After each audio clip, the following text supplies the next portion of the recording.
Welcome to SWGA Sickle Cell Awareness with your host, Patient Advocate Monica.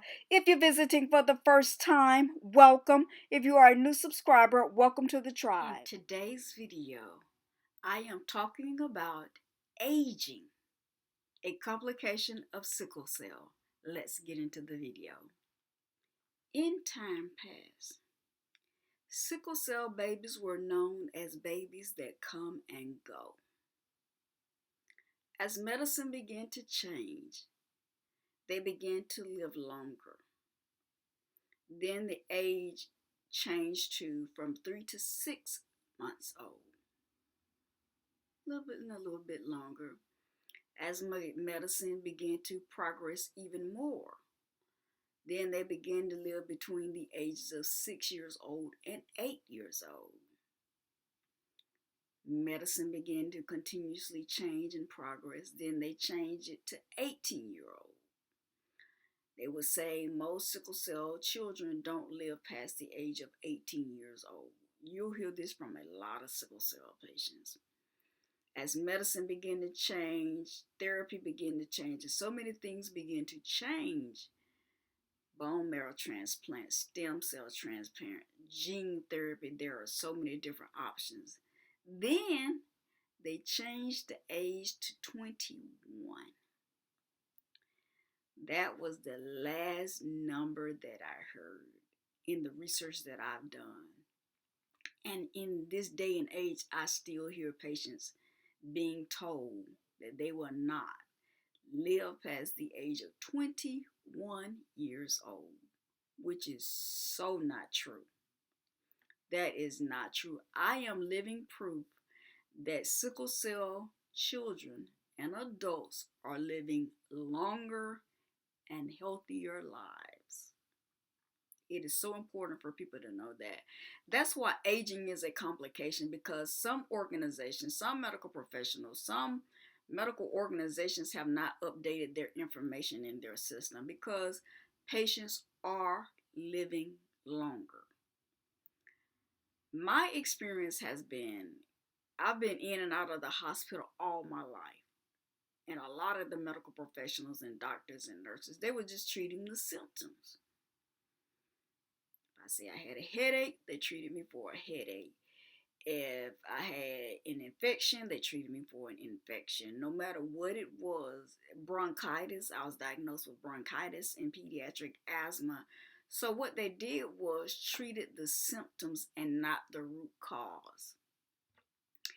In 2013, when I was training for a marathon, got sick, collapsed, and passed out.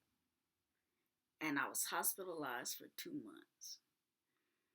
That's when we learned that I had sickle cell, betathalassaemia, and congestive heart failure. Prior to my diagnosis, I did not know what sickle cell was. I did not know how you get it. I did not know why I was diagnosed with it. Over time, I did learn what sickle cell is, how you get it. It is an inherited blood disorder, so I did get it from my parents. My father has the disease and my mother has the trait. After being dismissed from the hospital and going back to my oncologist, hematologist, he referred me to the sickle cell outreach clinic in my hometown that worked with adult patients.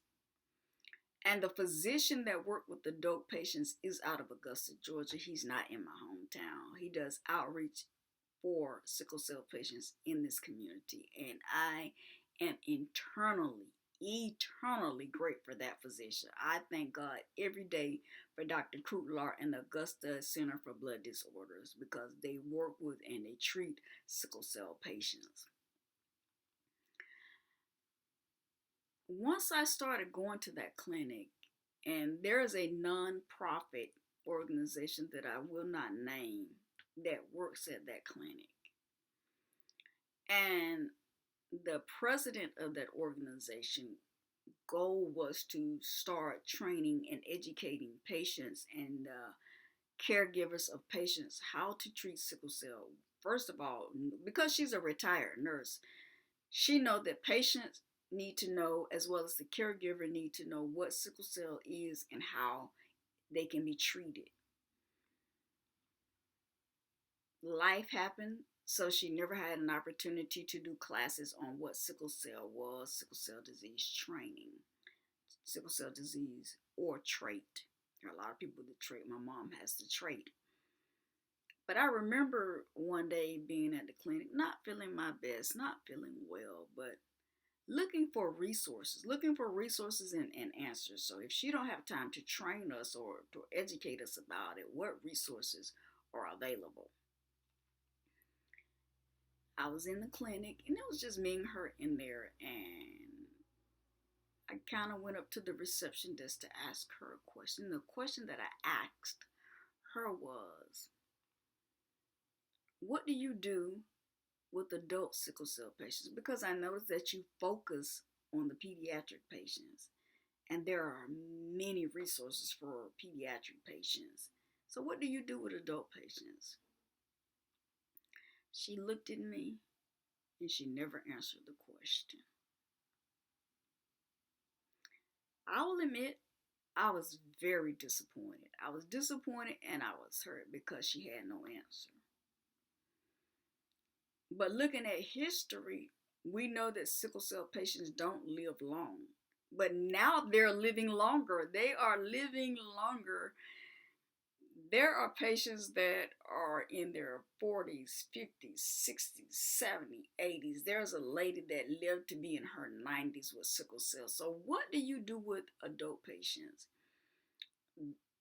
There are not a lot of resources. That's why SWGA Sickle Cell was formed, to look for resources, seek out resources for adult patients, because sickle cell patients are living longer due to science, research, medical professionals looking for answers on how to care and treat sickle cell patients in the community. So that is very, very important. And I'm thankful for all the medical professionals that are looking for cures for sickle cell, as well as pharmaceutical companies. I love that.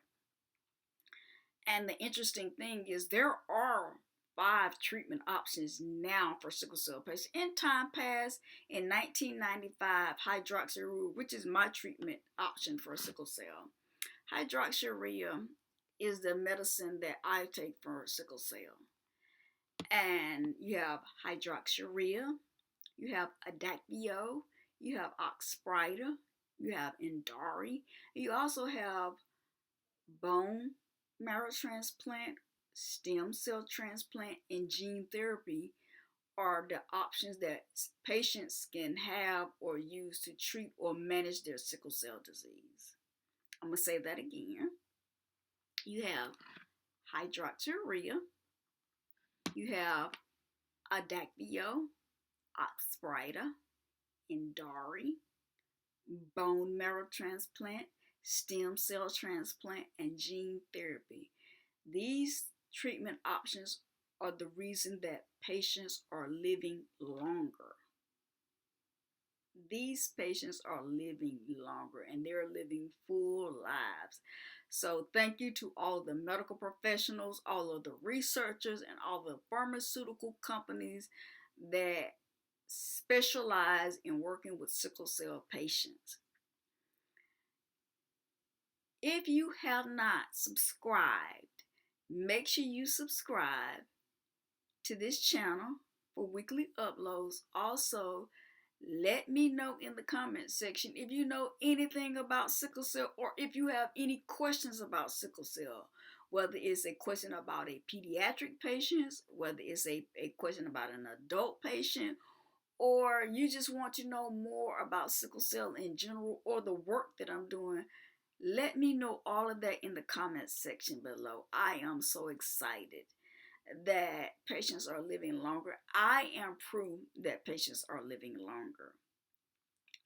I tell my story every chance I get, every opportunity I get. And the goal is to also inspire young people, to let them know that you can live long and you can live well with sickle cell. This concludes this video. Until next time, stay hydrated and stay well. Goodbye.